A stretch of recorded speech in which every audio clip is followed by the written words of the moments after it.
lo van a poder escuchar. El tema de esta noche, el tema de esta noche lleva por título ¿Qué aconseja la Biblia para que un matrimonio sea feliz? Voy a volver a repetir, es una pregunta. ¿Qué aconseja la Biblia para que un matrimonio sea feliz? Recordemos que la Biblia no es un libro de entretenimiento, sino es un libro de consejos, es un libro de la sabiduría de Dios, y con esa sabiduría Él nos orienta a cómo vivir esta vida, nos aconseja. La Biblia no obliga a nadie. De hecho, Dios no obliga a nadie a, a comportarse de alguna manera. Él aconseja, te dice cuál es la consecuencia de tu actuar y Él te recomienda, te aconseja. Recordemos que las decisiones del hombre pueden ser influenciadas y es por eso que Dios aconseja, para influenciar la decisión del hombre. Bueno, pues vamos a comenzar nuestro tema. Nuevamente repito el tema, el título, ¿qué aconseja la Biblia para que un matrimonio sea feliz? Vamos a empezar por la definición de matrimonio. La palabra matrimonio sí se encuentra en la Biblia. Eh, en nuestro idioma, pues la palabra matrimonio tiene una raíz, que es una raíz latina, que eh, se divide esta palabra en dos, en la palabra matreum y la palabra munium. La palabra matreum, de donde surge la palabra matrimonio, quiere decir madre, y munium quiere decir cuidado o gravamen, de tal manera que la palabra matrimonio quiere decir cuidado o protección de la madre. Es una institución que Dios constituye y que dentro de ella se van a dar cuidados de uno de los dos, y por eso la palabra matrimonio. También vamos a hablar en este tema de la palabra cónyuge. La palabra cónyuge no se encuentra como tal en la Biblia, pero la utilizamos para referirnos a uno de o a ambos miembros del matrimonio. Y la palabra cónyuge quiere decir conyugo o con el mismo yugo. Y nosotros sabemos que el yugo es aquello que une a dos animalitos en el trabajo, de tal manera que la palabra cónyuge es, eh, se le da a aquellas personas que están unidas por un yugo en realizar el mismo trabajo. Los dos están realizando el mismo trabajo.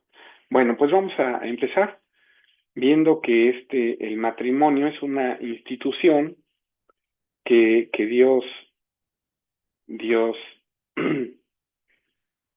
instituyó, y vamos a Génesis capítulo 2 versículo 24. El día de hoy les pido que me tengan un poquito más de paciencia en en la colocación de los textos.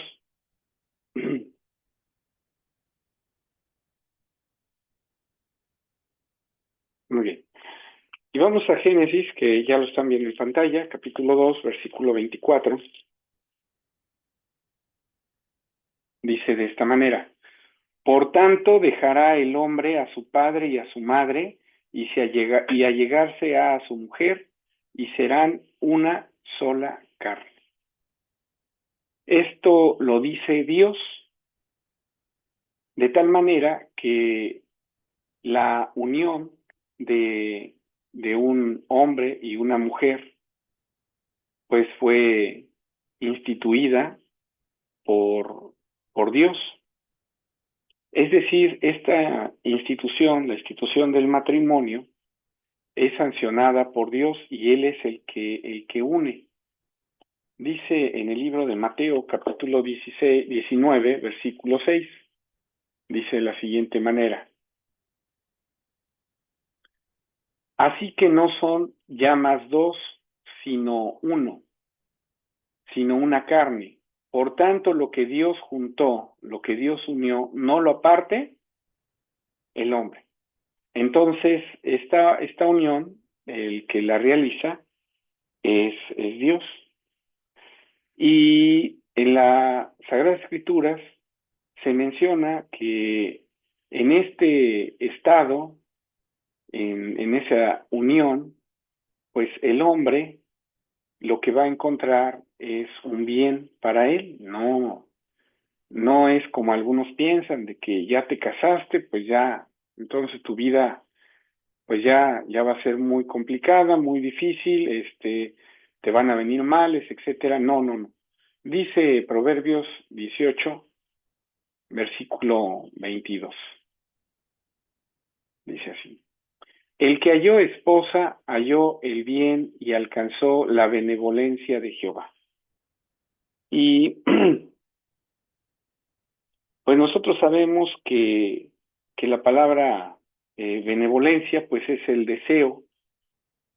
Les voy a dar esa definición porque me pareció muy interesante la definición de benevolencia.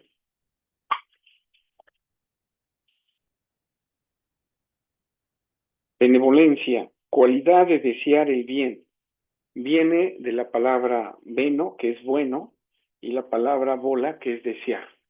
Entonces, en el matrimonio, pues se alcanza en ese estado del hombre, se alcanza un deseo de bien que Dios tiene para con el hombre.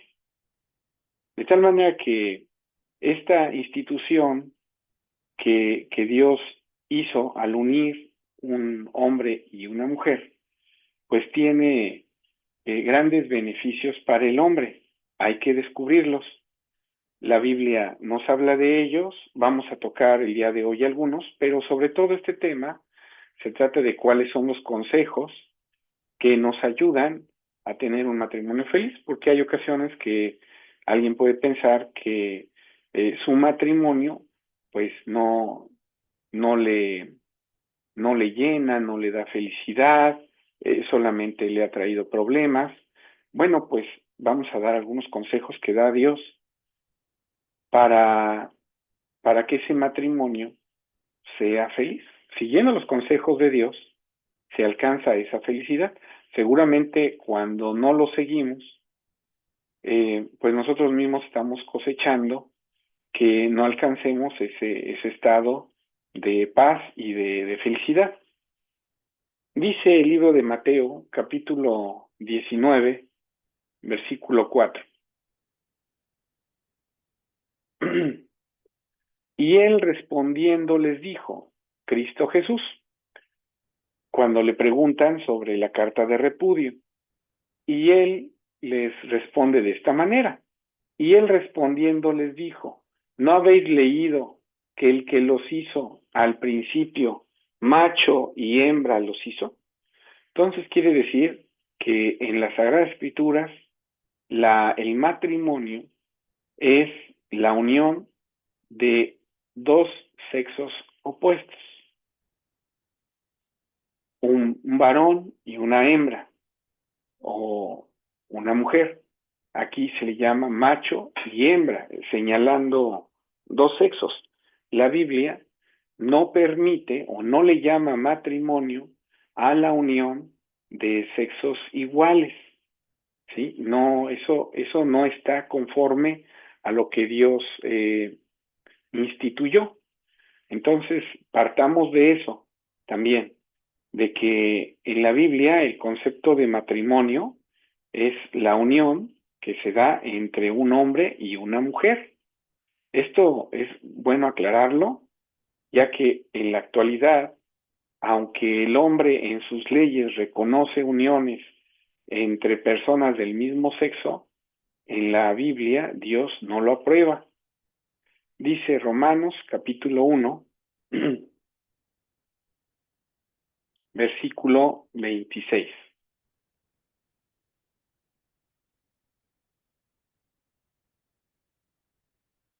Romanos 1, 26. Dice así. Por esto Dios los entregó a efectos vergonzosos, pues aún sus mujeres mudaron el natural uso en el uso que es contra naturaleza. Versículo 27. Y del mismo modo también los hombres, dejando el uso natural de las mujeres, se encendieron en sus concupiscencias los unos con los otros, cometiendo cosas nefandas hombres con hombres y recibiendo en sí mismo la recompensa que convino a su extravío. Entonces aquí dice que esas cosas, pues a Dios no, no son agradables a Él cuando se hace una unión entre un hombre y un hombre, o una mujer y una mujer. Dice que mudaron el uso natural, ¿sí? Y esto, pues, lo que Dios instituyó como un uso natural, pues el hombre lo modifica, lo traspasa. Dice el libro de Levítico, capítulo 18, Levítico 18, dice el versículo 22. No te echarás con varón como con mujer, es abominación. Entonces, delante de Dios, esa unión o las relaciones que un varón tenga con otro varón, pues es abominación, o una mujer con otra mujer es abominación. Si nosotros vemos por qué el matrimonio surge, dice en el versículo 18 de Génesis 2, Génesis capítulo 2, versículo 18. Dice así: Y dijo Jehová Dios, no es bueno que el hombre esté solo, haréle ayuda idónea. Esta ayuda idónea que Dios hace, pues es la mujer. Y esta mujer es traída a Adán y él reconoce que Dios se la da como una compañera. Ese es el nombre que Adán le da. Miren el versículo capítulo 3, versículo 12, fíjenselo cómo lo dice Adán, dice, y el hombre respondió, la mujer que me diste por compañera. Entonces, la mujer fue creada para ser una ayuda para el hombre en una labor que tiene, y dice el hombre, reconoce, dice, me has dado una compañera. Aquí no dice una sirvienta, una esclava, no. El término que utiliza Adán para Eva dice compañera. Y reconoce que el que se la dio es Dios. Fíjense qué interesante. Compañero es aquel que está a un lado de uno. Si nosotros vemos en la Biblia, la mujer fue sacada de eh, un lado del hombre, es decir, de una de sus costillas, y es sacada para estar a su lado del hombre, ¿sí? Para estar acompañándolo. Fíjense cómo esta forma tan bonita de hablar de Dios, de que saca del varón, de uno de sus costados, la compañera y la coloca ahí, ¿verdad? Como compañera, a un lado. Dice Génesis capítulo 1, versículo 28. Y los bendijo Dios, y díjoles Dios, fructificad y multiplicad y henchid la tierra, y sojuzgadla, y señoread en los peces de la mar, en las aves de los cielos y en todas las bestias que se mueven sobre la tierra. Aquí le está diciendo al hombre y a la mujer que deben de fructificar y multiplicar. Dentro del matrimonio, nosotros sabemos que pues que se lleva a cabo la reproducción humana. Y la reproducción humana solamente se puede dar tomando la información que hay en una célula muy específica del hombre y una célula muy específica de la mujer. Nosotros en nuestro cuerpo tenemos muchas células y todas esas células tienen 46 cromosomas. Pero hay una célula en el cuerpo del varón que solamente tiene 23. Ese es el espermatozoide. Y en la mujer, la única célula que tiene la mitad de su código genético es el óvulo, que también tiene 23. De tal manera que cuando se suma la información del óvulo y del espermatozoide, se forma un humano que tiene 46 cromosomas. Es decir, la información genética que hace, que constituye, ¿verdad? La forma, la información que Dios colocó para que se formara un humano, pues está contenida en esos 46 cromosomas. Entonces quiere decir que para que un hombre se forme, se requiere la información de la mujer y la información del varón. No se puede, si unes dos espermatozoides, bueno, ni siquiera en forma natural se pueden unir. La unión solamente se da entre dos células que vienen de un sexo diferente.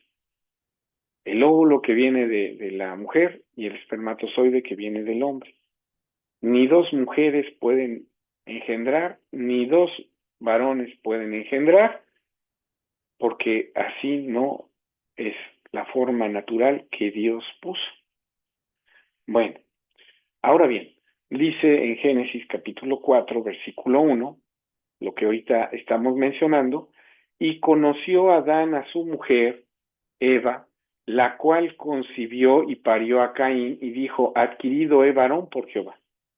Este pasaje nos hace ver de que dentro de ya de esa unión que había, que Dios sancionó de Adán y Eva, pues Dios es el que da los hijos, ¿sí?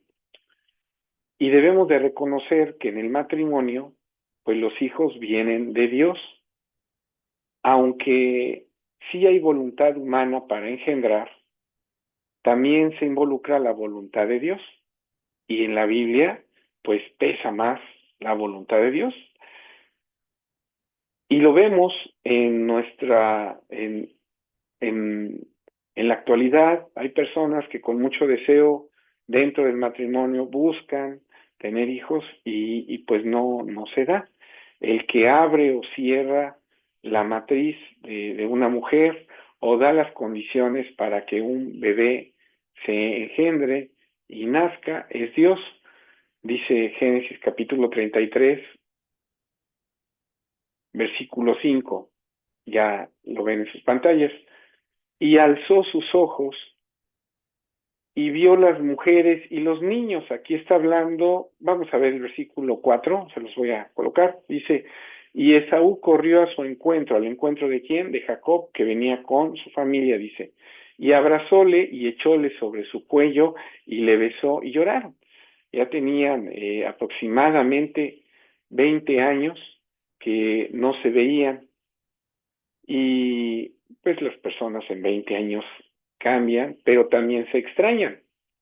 Esaú extrañaba a su hermano y dice el versículo 5, y alzó sus ojos, ¿quién? Esaú, y vio las mujeres y los niños y dijo, ¿qué te tocan estos? Y él respondió, son los niños, no dice que yo he querido tener con mi esposa. Dice, son los niños que Dios ha dado a tu siervo. Entonces, dentro del matrimonio, pues algo que, que se desprende en forma natural, porque pues hay relaciones sexuales. El matrimonio también sirve para que ese deseo sexual pues sea satisfecho. Gracias a que Dios puso esas leyes de atracción entre el hombre y la mujer, pues existe el matrimonio y posteriormente viene el engendro de los hijos. Eh, dice 1 Corintios capítulo 7, versículo 9, Primera de Corintios 7, 9. Dice así: y si no tienen don de continencia, cásense, que mejor es casarse que quemarse. Entonces, cuando alguien comete fornicación, cuando cometemos fornicación y no esperamos a la unión a la boda, a la unión sancionada por Dios, bueno, pues aquí se le llama quemarse. Y dice, si no tienen don de continencia, pues cásense. Es decir, si tienes esa atracción sexual hacia el sexo opuesto, pues es mejor que ese deseo sexual se satisfaga dentro del matrimonio, ¿verdad? Y dice la Biblia, dice, mejor es casarse que quemarse, ¿sí? El matrimonio, voy a aprovechar este mismo capítulo, dice, mas a los que están juntos en matrimonio, denuncio, no yo, sino el Señor, que la mujer no se aparte del marido, ¿sí? Ahorita vamos a ver específicamente este caso, pero vamos a ver que algo que la Biblia aconseja es que esa unión pues no se disuelva por cualquier cosa, ¿sí? Y más cuando ya hay hijos de por medio, la Biblia no aconseja eso. Vamos a ver que los hijos en la Biblia dice que unen, deben de unir. Está encubierto en el pasaje que lo vamos a ver, pero lo vamos a platicar un poquito más adelante. Dice el libro de eh, Primera de Corintios 6. Solamente voy a regresar a esta parte de la procreación. Dice el versículo 9, Primera de Corintios 6, 9. ¿No sabéis que los injustos no poseerán el reino de Dios? No erréis, que ni los fornicarios, ni los idólatras, ni los adúlteros, ni los afeminados, ni los que se echan con varones. Está hablando aquí del sodomismo, de la homosexualidad. Y dice el versículo 10, ni los ladrones, ni los ávaros, ni los borrachos, ni los maldicientes, ni los robadores heredarán el reino de Dios. Ahora bien, ¿por qué regresé a hablar de esto? Porque esas uniones a Dios pues no le gustan, no son naturales, pero Dios no desecha a un homosexual, Dios desecha la homosexualidad, es decir, esa práctica. Pero si la persona cambia, si deja esa práctica, Dios acepta a esa persona que antes era homosexual y que decide cambiar esa práctica, que se da cuenta que eso no es correcto y cambia su vida. Dice en el versículo 11, y esto erais algunos. Entonces, quiere decir que algunos de la iglesia, pues, venían de esas prácticas y las dejaron. ¿Cómo las dejaron? Dice, mas ya sois lavados, mas ya sois santificados, mas ya sois justificados en el nombre del Señor Jesús y por el Espíritu de nuestro Dios. Entonces, pues, si alguien tiene alguna de estas prácticas de sodomía, de homosexualidad, pues Dios no las ve bien y no permite, Dios no está de acuerdo en esas uniones, las condena, pero le permite a estas personas que tienen estas prácticas, le da la oportunidad de cambiar. Si ellos aceptan cambiar y dejan estas prácticas, pues Dios les abre las puertas y les da justificación por medio de la sangre de Cristo Jesús. ¿Sí? Dice en 1 Reyes, capítulo 14, que estas prácticas, en el versículo 24, son prácticas no del pueblo de Dios, sino de otras naciones, dice. Y hubo también sodomitas en la tierra, e hicieron conforme a todas las abominaciones de las gentes que Jehová había echado delante de los hijos de Israel. Quiere decir que esto no es una práctica que Dios haya aconsejado al hombre. Son prácticas que el mismo hombre, en su concupiscencia, pues ha generado. Dice en el libro de Primera de Timoteo, capítulo 1, versículo Primera de Timoteo 1:10. Dice así: para los fornicarios, para los sodomitas, para los ladrones de hombres, secuestradores, ¿verdad? Para los mentirosos y ladrones de hombres, para los mentirosos y perjurios, y si hay alguna otra cosa contraria a la sana doctrina. Pero aquí dice que para ellos es algo que el versículo 9 lo aclara. Conociendo esto, que la ley no es puesta para el justo, sino para los injustos. Entonces el Evangelio, las leyes de Dios, son para que nos demos cuenta que algo estamos haciendo equivocadamente. Y esa ley nos va a estar señalando que estamos haciendo mal. Entonces, vuelvo a repetir, el matrimonio es una institución por Dios y es entre un hombre y una mujer. Ahora, la institución que hace Dios es monógama. Dice en Génesis capítulo 2, versículo 24.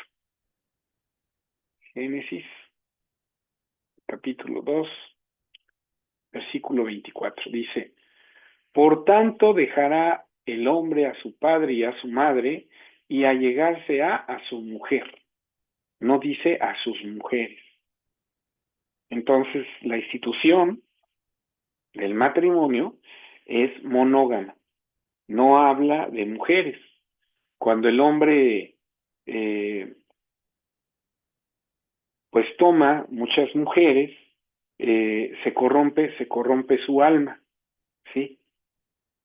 No solamente estamos hablando de que pues cae en engaño, porque pues hay ocasiones que el tomar muchas mujeres, hay ocasiones que el hombre en la actualidad lo hace a escondidas de su pareja, de su compañera, podemos llamarle con la que se casó.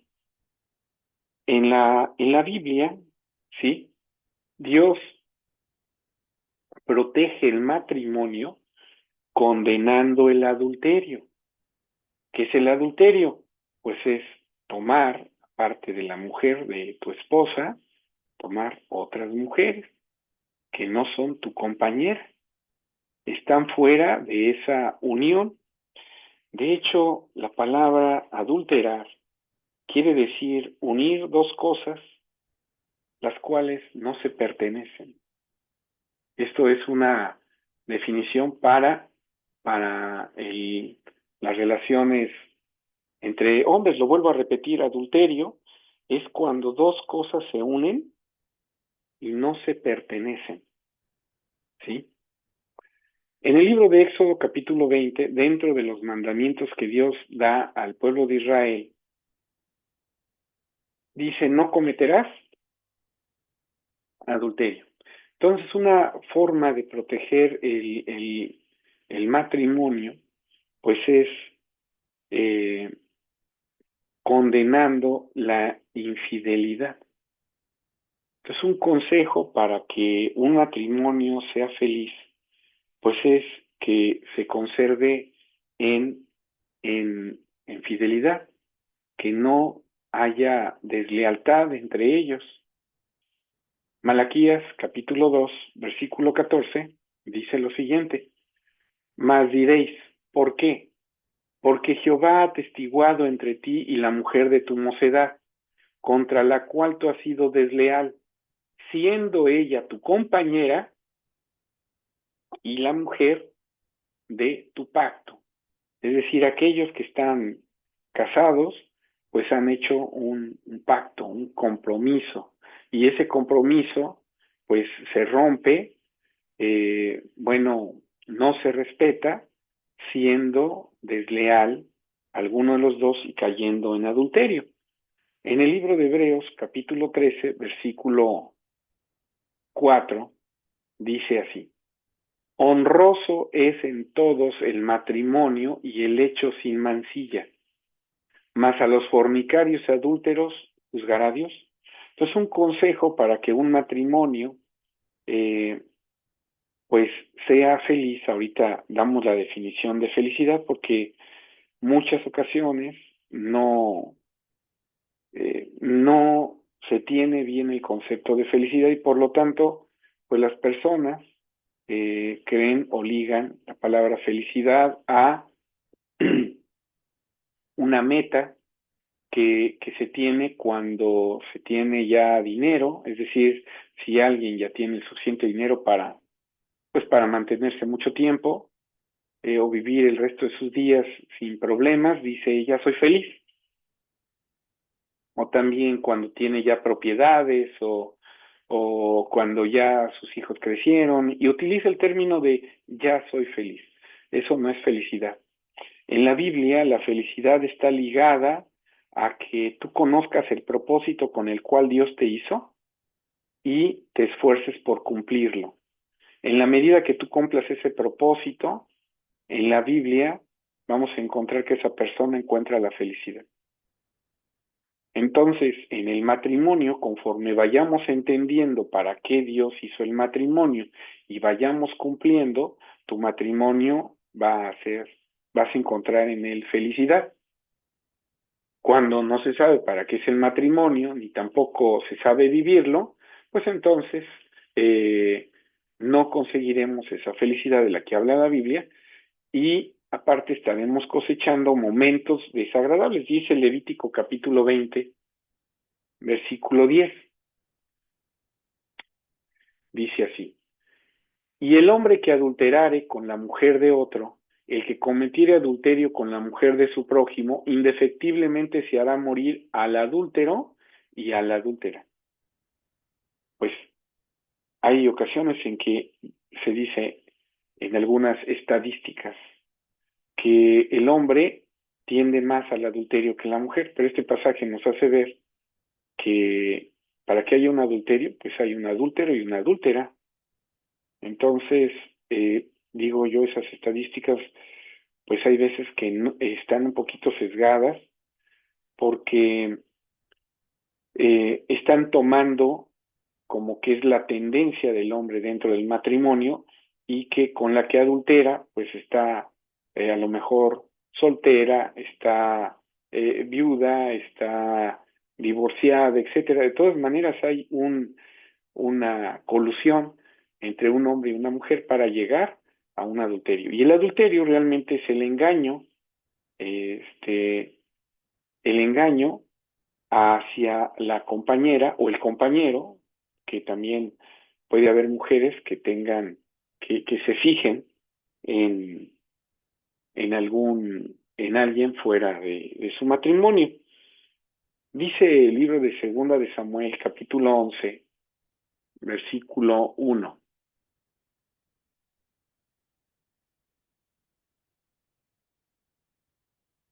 Segunda de Samuel 11:1. Y aconteció a la vuelta de un año, en el tiempo que salen los reyes a la guerra, que David envió a Joab y a sus consiervos con él, y a todo Israel, y destruyeron a los amonitas y pusieron cerco a Rabá, mas David se quedó en Jerusalén. Se queda David, no va a esa batalla, dice el versículo 2, y acaeció que levantándose David de su cama, a la hora de la tarde, paseaba por el terrado de la casa real, cuando vio desde el terrado una mujer que estaba lavando, la cual era muy hermosa. Y envió David a preguntar por aquella mujer, y dijéronle, aquella es Betseba, hija de Elián, mujer de Uría Eteo, y envió David mensajeros y tomóla. Y así que hubo él entrado a ella, él durmió con ella, purificóse luego ella de su inmundicia y se volvió a su casa. Esto, pues, fue un adulterio. Y esto no le agradó a Dios, ¿sí? Fue algo que Dios condenó, y vamos a ver el capítulo 12, no, es este mismo capítulo 11,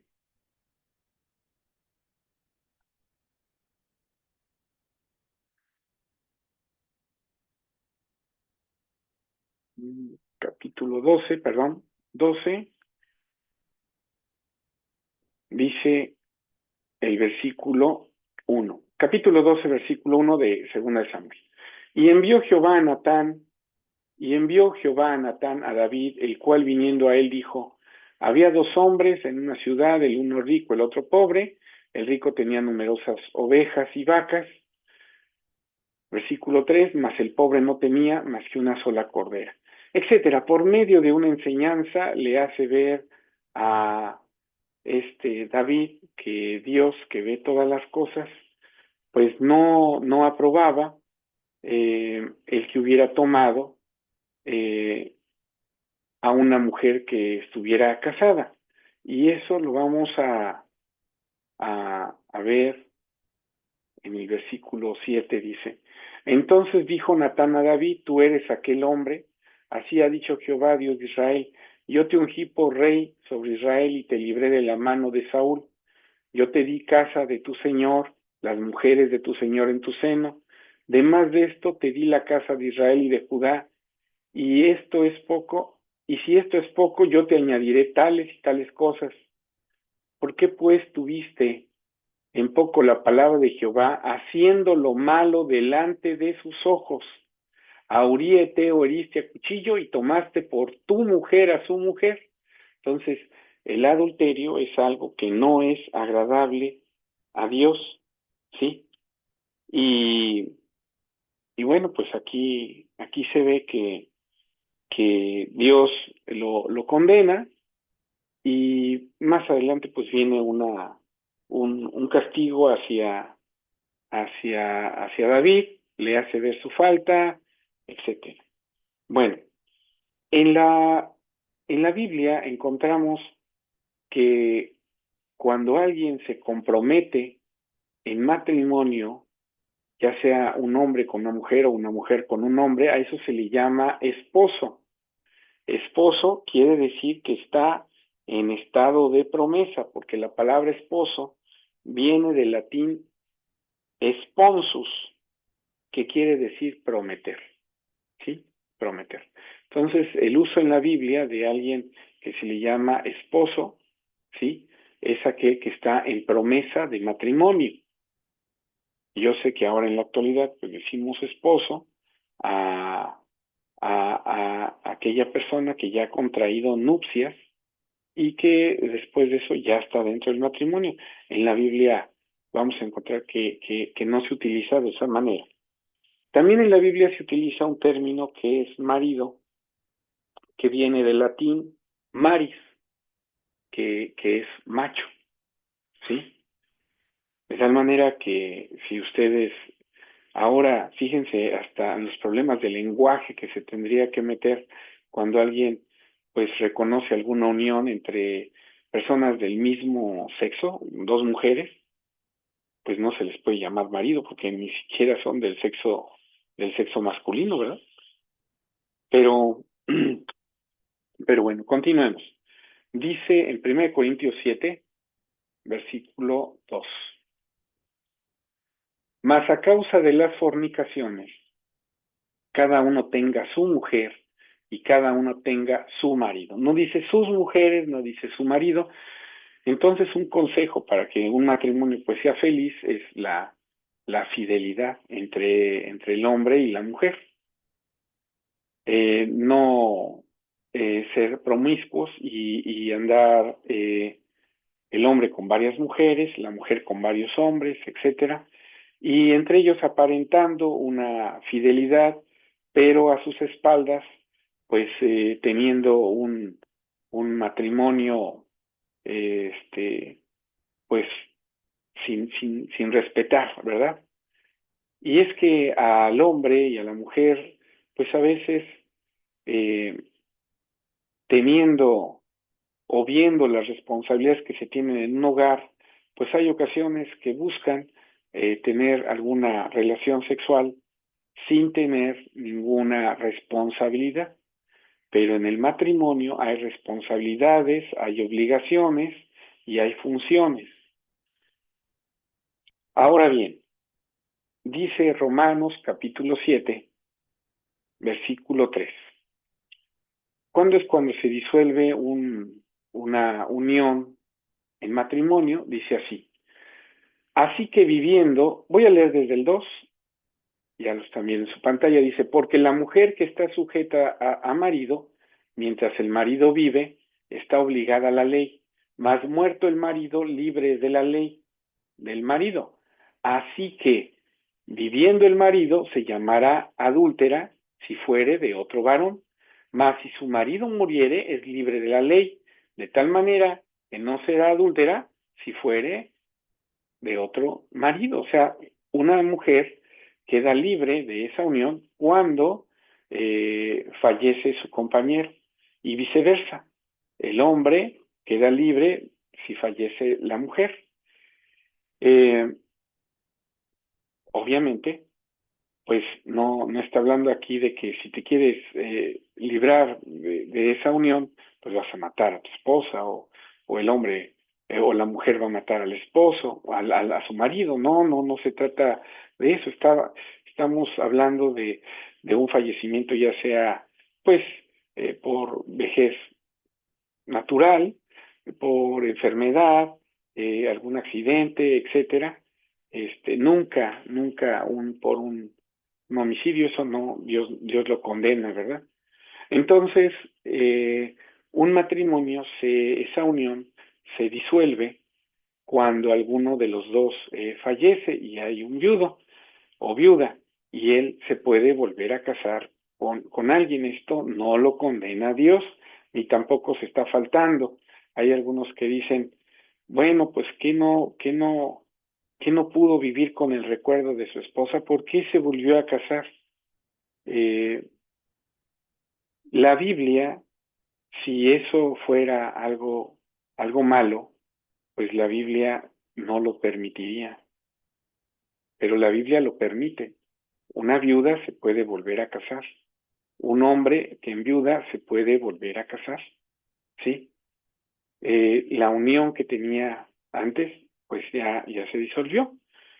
Muy bien, dice en Mateo 19, también un matrimonio se disuelve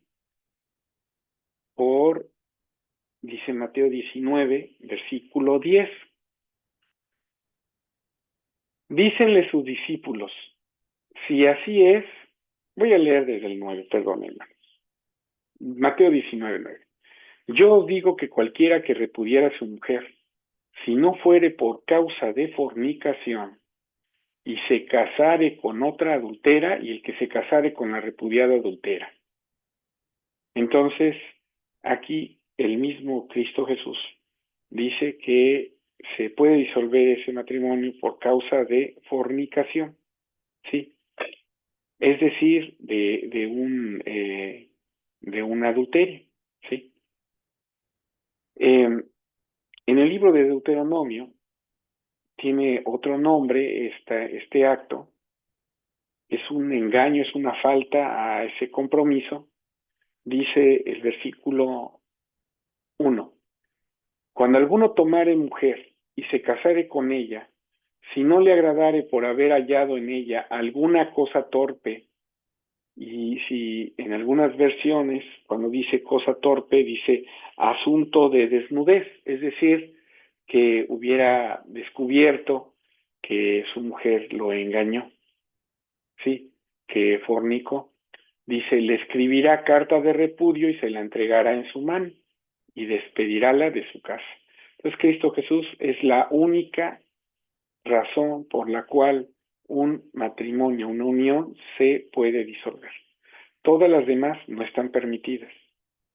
Que si hubo una discusión porque alguien dejó la toalla mal colgada y la mujer quería que se colgara de tal manera y el hombre de tal, y esa discusión fue a más, pues no es razón para una separación. No es razón, no está permitido. Esto es muy importante que quede claro porque luego hay ocasiones que por cualquier cosa, pues alguien dice, pues ya quiero alejarme de esta relación, quiero terminar el matrimonio. No, no se puede, no se puede. No, Dios no lo permite. No, pero es que es un martirio estar viviendo con esta persona, no es, se hace responsable de los hijos, no se hace responsable de darnos un hogar, la mujer puede presentar todos esos, para ella, razones. Pues bien, ninguna de ellas es para alejarse. Todas ellas tienen eh, o deben de tener una salida, eh, una solución, ¿sí? Pero no es bueno, es decir, si se separan, eh, las cosas en muchos aspectos pueden empeorar. Vamos a ver qué aconseja la Biblia y pues habrá alguno que diga, es que ahí en esos pasajes no está específicamente mi caso, ¿no? Pero vamos a darnos cuenta que siguiendo los consejos de Dios no llegaríamos a esa situación. Dice el libro de 1 Corintios 7, 2 de Corintios, capítulo 11, perdón, versículo 3. Dice, Segunda de Corintios 11, permítanme un momento porque no es la cita que les quiero mostrar.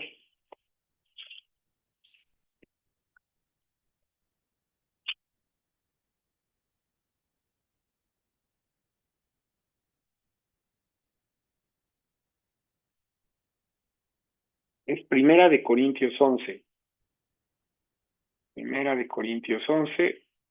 versículo 3. Dice así, mas quiero que sepáis que Cristo es la cabeza de todo varón, y el varón es la cabeza de la mujer, y Dios la cabeza de Cristo. Aquí este pasaje lo que está definiendo es que en el matrimonio hay funciones y responsabilidades diferentes.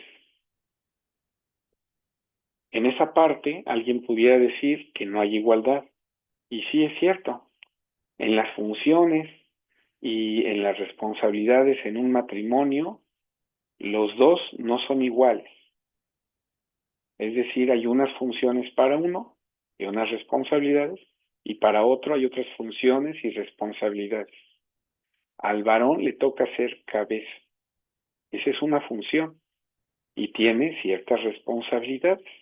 Ahora, no hay que confundir responsabilidades y funciones, esa desigualdad que hay en funciones y responsabilidades, con decir que entonces el varón es superior a la mujer. Eso en la Biblia no se encuentra. Dice en Gálatas capítulo 3, versículo 27, cuando los dos delante de Dios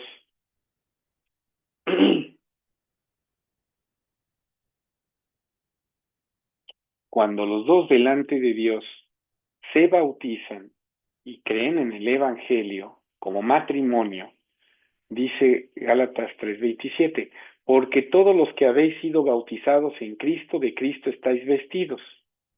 Versículo 28, no hay judío ni griego, no hay siervo ni libre, no hay varón ni hembra, porque todos vosotros sois uno en Cristo Jesús. De tal manera que si la mujer dentro del matrimonio cree en el Evangelio, el hombre dentro del matrimonio cree en el Evangelio, para Dios son iguales. ¿Sí? Para Dios son iguales. Claro, Dios dio diferentes roles, diferentes funciones, pero para Dios son iguales. Es decir, en el matrimonio sí hay una igualdad, no en funciones ni responsabilidades, sino en el como valor de la persona, de ese ser delante de Dios. Los dos son iguales. De tal manera que el que uno diga, yo soy más, tú eres menos, yo soy más, etcétera, eso no es válido. Por eso es muy importante que se haga diferencia entre las funciones y responsabilidades y el valor que tenemos delante de Dios. Dice en el libro de 1 Corintios capítulo 11, pero ahora vamos a leer el versículo 12. Porque como la mujer es del varón, aquí en otras versiones dice, porque como la mujer proviene del varón, así también el varón proviene de una mujer. ¿Sí? Fíjense que si alguien quiere decir, es que tú eres menos porque la mujer salió de la costilla de Adán. Bueno, sí, pero tú eres un varón que nació de una mujer. Entonces quiere decir que eh, mm, el hombre y la mujer son un complemento. Y desde el momento en que se dice un complemento, no quiere decir que sean iguales, pues es eso, un complemento. Los complementos son diferentes para que sean complemento, dice el versículo 11. Mas ni el varón sin la mujer, ni la mujer sin el varón, en el Señor. Entonces, esa relación que existe y en el matrimonio, pues las funciones que tiene cada uno es porque Dios así se las definió, pero no es para que alguien se crea o piense que es más que el otro. Ahora bien, dice Amós capítulo 3, versículo 3, es muy importante para que ese matrimonio se mantenga, que los dos tengan acuerdos y pensamientos iguales. Dice, ¿andarán dos juntos si no estuvieren de concierto? Generalmente en los juzgados se, se maneja que las personas se pueden separar porque no tienen el mismo objetivo de vida, ¿sí? Y a veces a eso se le pone legalmente incompatibilidad de caracteres, ¿verdad? En un juzgado. Es decir, yo pienso de una manera, tú piensas de otra, como pensamos diferente, pues cada quien su camino. Dice aquí, ¿andarán dos juntos si no estuvieran de acuerdo, de concierto? Pues no, ¿verdad?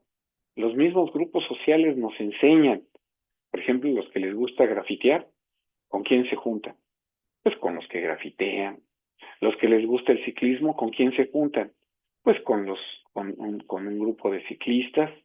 Los que les gusta correr, pues con un grupo de corredores, ¿no? Vaya, siempre te juntas o andas con alguien que piensa igual que tú. Por eso en el matrimonio es muy importante que los dos pues piensen de la misma manera, sobre todo en cosas que tienen que ver con una labor muy importante delante de Dios, que es eh, la formación de los hijos. Dice en Deuteronomio 7, versículo 2. Y Jehová tu Dios Versículo 1. Cuando Jehová tu Dios te hubiere introducido en la tierra en la cual tú has de entrar para poseerla, y hubiere echado de delante de ti muchas gentes, al Eteo, al Gergeseo, al Amorreo, al Cananeo, al Pereceo, al Eteo, al Jebuseo, 7 naciones, y Jehová tu Dios las hubiera entregado delante de ti, y las hirieres, del todo las destruirás. No harás con ellas alianza, ni las tomarás a merced. Versículo 3.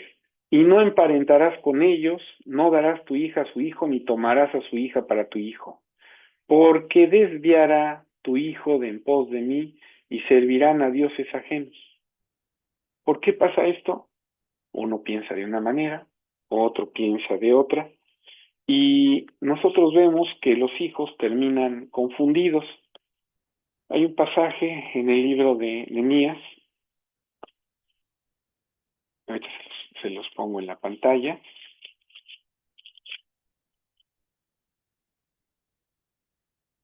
Dice Nehemías capítulo 13, versículo 23. Aquí ya lo tienen en su pantalla. Dice: vi asimismo en aquellos días judíos que habían tomado mujeres de Asdod, amonitas, moabitas, y sus hijos, la mitad hablaban Asdod, conforme a la lengua de cada pueblo, que no sabían hablar judaico.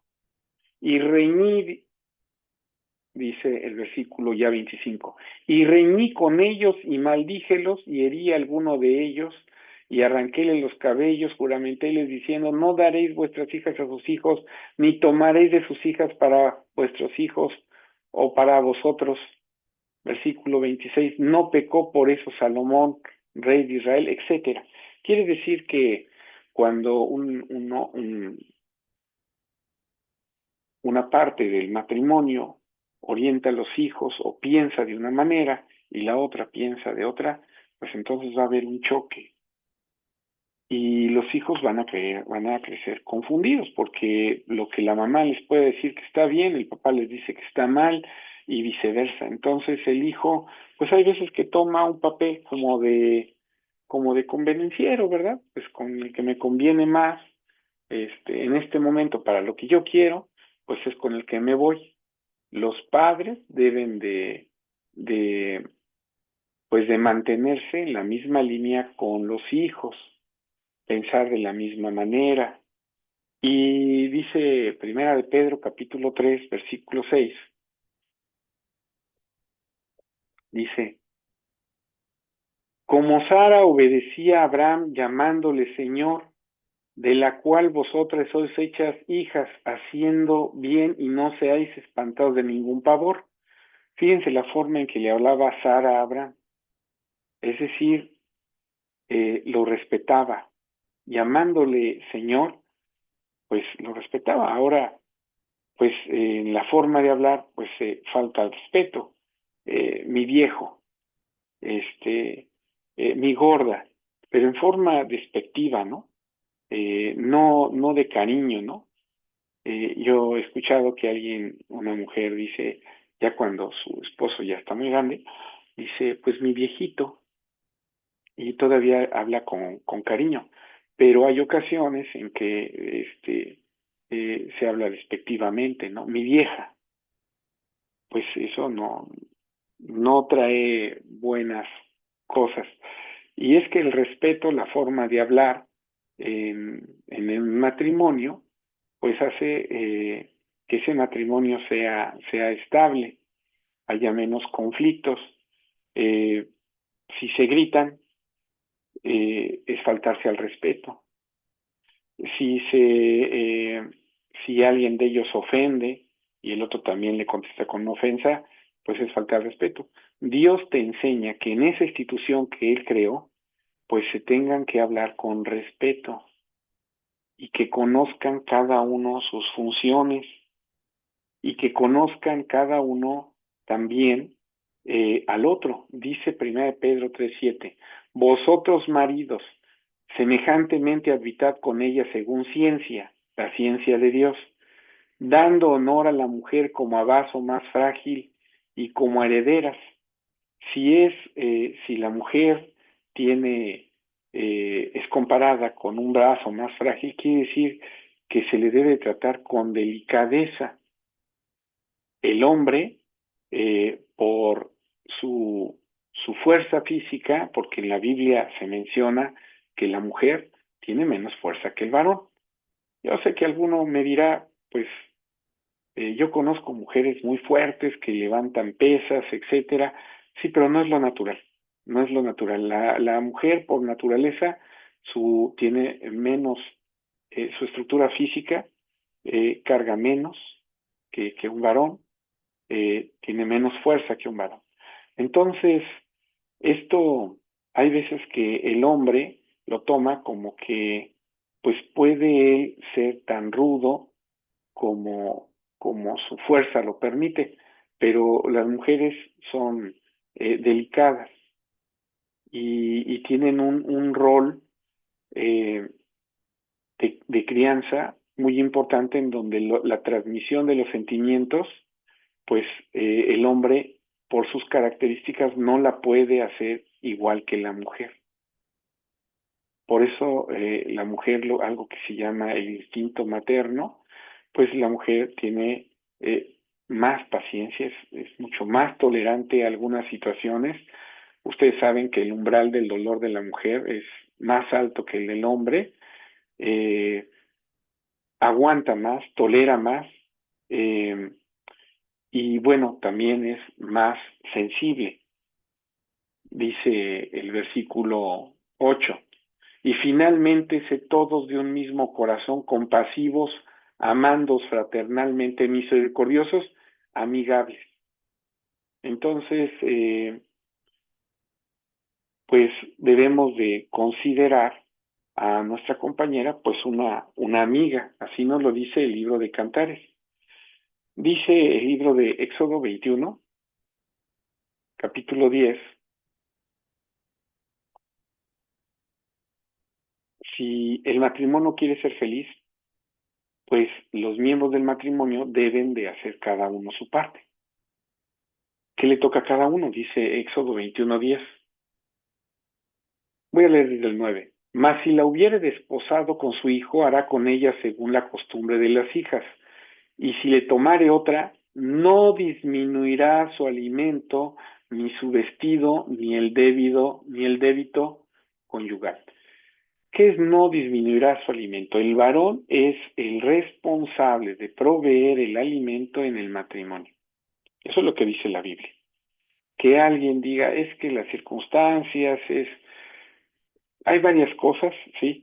Es más, la misma escritura, hay casos en donde la mujer hasta conseguir el alimento le ayuda al varón, sí, sí hay casos, sí. Pero aquí dice que la responsabilidad es del varón.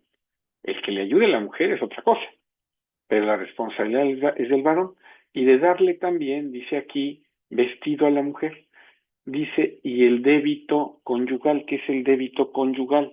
Bueno, pues dentro del matrimonio, como sabemos, se satisface un deseo sexual, ¿sí? Este deseo sexual que se satisface en el matrimonio, pues llega a un momento en el que se engendran a los hijos. Eh, pero hay ocasiones en que, pues, no siempre que se tenga una relación sexual, pues termina en un engendro, ¿verdad?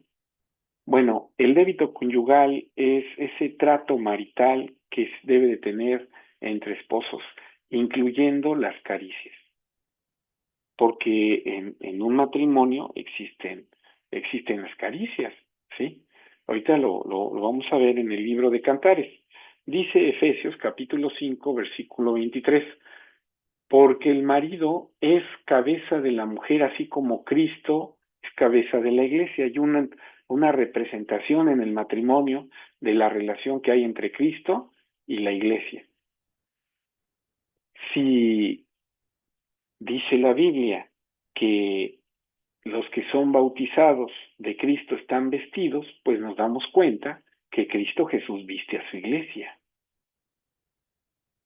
Si Cristo Jesús, estando en la tierra, le dijo a sus discípulos, tomad, comed, esto es mi cuerpo, que por vosotros es partido? Bueno, pues entendemos que Cristo Jesús también se encarga de dar alimento. Entonces, vemos que el varón sí debe ser responsable de vestir y de dar alimento a una mujer. ¿Sí? Dice en el libro de Hechos, capítulo 5, hay ocasiones que los hombres y las mujeres dentro del matrimonio se vuelven cómplices, pero no para cosas buenas, sino para cosas malas. Eso va por mal camino. Dice Hechos 5:1. Mas un varón llamado Ananías, con Zafira su mujer, eran esposos, vendió una posesión y defraudó del precio, sabiéndolo también su mujer, y trayendo una parte la puso a los pies de los discípulos. Y dijo Pedro a Ananías, ¿por qué ha llenado Satanás tu corazón a que mintieses al Espíritu Santo y defraudaste del precio de la heredad? Reteniéndola no se te quedaba a ti y vendida no estaba en tu potestad. ¿Por qué pusiste esto en tu corazón? No has mentido a los hombres, sino a Dios. Entonces Ananías, oyendo estas palabras, cayó y expiró. Quiere decir que mintió, pero se puso de acuerdo con su esposa y su esposa también mintió. Entonces, vean que en un matrimonio ponerse de acuerdo para cosas malas no le agrada a Dios.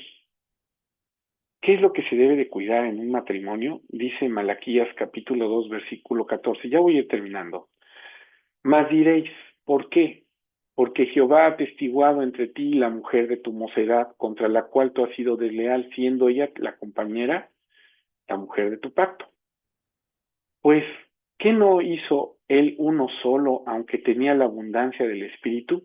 ¿Y por qué uno? Para procurar una simiente de Dios. Entonces, dentro del matrimonio, dentro de esa institución que Dios creó, lo que se busca es cuidar a la simiente de Dios. ¿Cuál es la simiente de Dios? Pues los hijos de Dios, ¿verdad? Y es que nosotros, Dios nos da hijos materiales y son nuestros hijos materiales, pero los tenemos que volver y qué hacer y qué llevar a ser hijos de Dios. Y esto es un proceso. Hay que enseñarles la palabra. Pero hay padres que no se preocupan por enseñar la palabra. Se preocupan porque el hijo vaya al kinder, vaya a la primaria, hasta tenga universidad, pero de la palabra de Dios no. Y hay ocasiones que hasta les ponemos un mal ejemplo porque nosotros no asistimos a escuchar y aprender de la palabra de Dios. Pues esto tiene sus consecuencias, porque cuando tratas de hacer un hijo tuyo en un hijo de Dios, hay ocasiones en que ya es demasiado tarde. Entonces, una de las responsabilidades de un matrimonio es hacer hijos de Dios. No es llevarlos a una universidad, sacar una carrera, no, no, eso no es. Ese no es el propósito, ¿sí? Tampoco darles muchos lujos, tampoco es el propósito. Dice en el libro de Eclesiastés 9, versículo 9,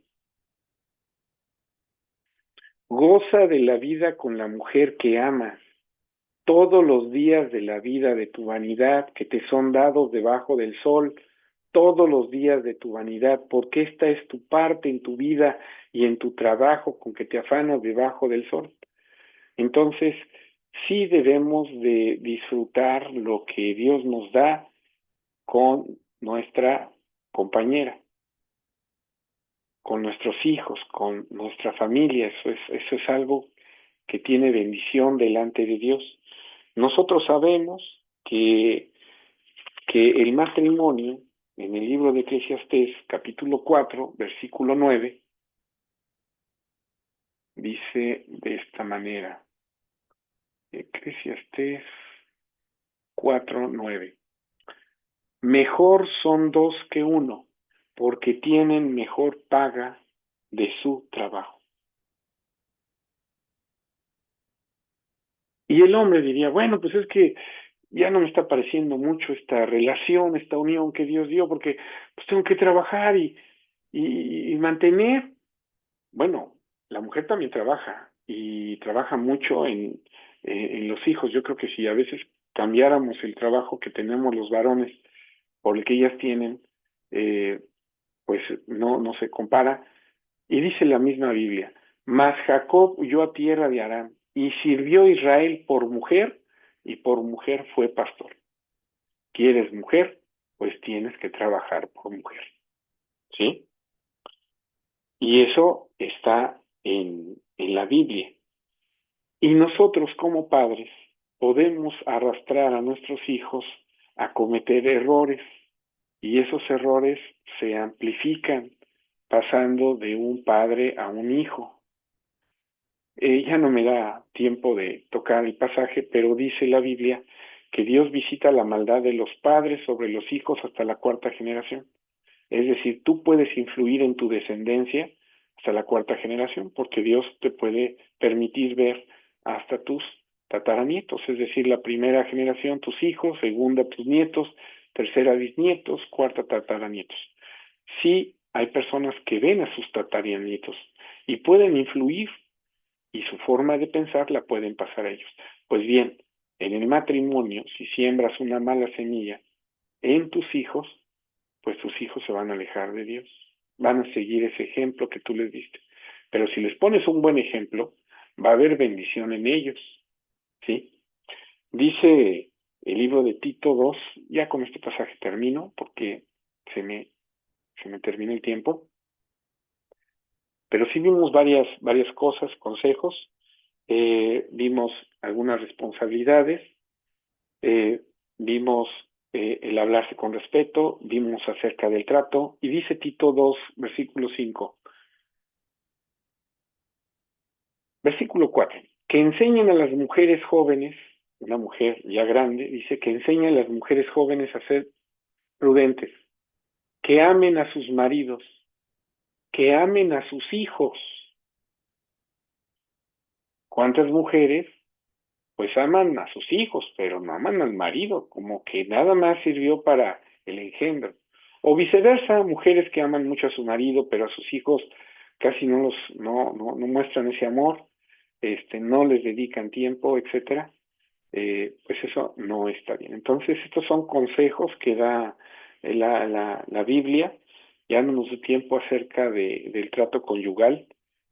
Eh, de las caricias, bueno, de las caricias voy a tocar este pasaje porque es muy importante. Hay veces que se nos olvida esta parte, ser cariñosos con esos cónyuges. Dice Cantares 4, Cantares 4:10 dice, cuán hermosos son tus amores, hermana, esposa mía, cuánto mejores que el vino tus amores y el olor de tu ungüento que todas las especias aromáticas. Como panal de miel destilan tus labios, oh esposa mía, miel y leche hay debajo de tu lengua, y el olor de tus vestidos como el olor del Líbano. Cantares es un libro que en forma poética describe la relación entre un esposo, un marido y su mujer. Y, y habla del beso en los labios, de las caricias, ya en una relación marital. Y esto, pues, es algo que se debe de mantener. Hay ocasiones en que el físico de las personas va cambiando y se pierde el ser cariñoso con la esposa, con la mujer. Esto no debe de ser en la Biblia, se debe de mantener, y las palabras de cariño, de afecto, caricias, todo eso debe de mantenerse en un matrimonio. Bueno, pues vamos a dejar aquí este tema. Es muy importante que habrá más temas que hablen sobre la familia, y ahí tocaremos algunos otros pasajes. Es muy importante que nosotros, si queremos ser felices, pongamos en práctica estos consejos. Estos consejos no son experiencias mías, no son experiencias de otro hombre, son consejos de Dios que dejó en la Biblia para que nosotros los, los sigamos. Entonces vamos a terminar la grabación por el día de hoy hasta este momento. Espero que todos los que tengan oportunidad de escucharla, pues alguno de estos pasajes les sirva para mejorar la situación de su matrimonio y, y pues que ayude en la relación que tengan con sus compañeros y compañeras. Sería todo de mi parte. Que Dios les bendiga a todos y tengan una bonita semana. Paz a vosotros.